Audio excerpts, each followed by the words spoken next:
النهارده يا جماعة اوردر مختلف من نوعه ما شاء الله. مليكة يا جماعة طلبت اوردر من عندنا، طلبته ليها ولمامتها ولباباها، وعايزة توصل لهم رسالة اللي هي بتحبهم جدا واللي هي حابة تفرحهم ولو بحاجة بسيطة من عندنا، واختارت متجرنا لانها بتثق فينا وبتحب فيديوهاتنا قوي. وبجد فوق راسي النوتس اللي انت كاتباها، انا بحب قوي قوي العملاء اللي بيكتبوا التفاصيل ديت، بحبك يا بنتي. بص، اول حاجه طلبتها من قسم الاكسسوارات طلبت محفظه، واعتقد اللي هي طالباها لباباها. هوريكم كمان شكل المحفظه. طلبت محفظه جوتشي باللون اللي هو البني الغامق المحروق ده، شيك قوي قوي ما شاء الله. وعايزه اقول لكم دي ما شاء الله تقسيمه المحافظ من جوه بتبقى عباره عن 2 كراته، ومن جوه مقسومه بالشكل ده. كلهم نفس الستايل ده كده اهو، جلدهم حلو قوي.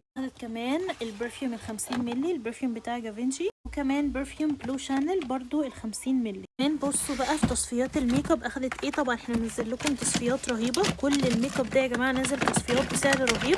اخدت الليب جلوس ده، هي تصفيات مش عشان المنتجات فيها اي مشكله، تصفيات عشان هم اخر قطعه بس من الاستندات. واخدت كمان جود جير اللي نازله في عروض ال200 جنيه.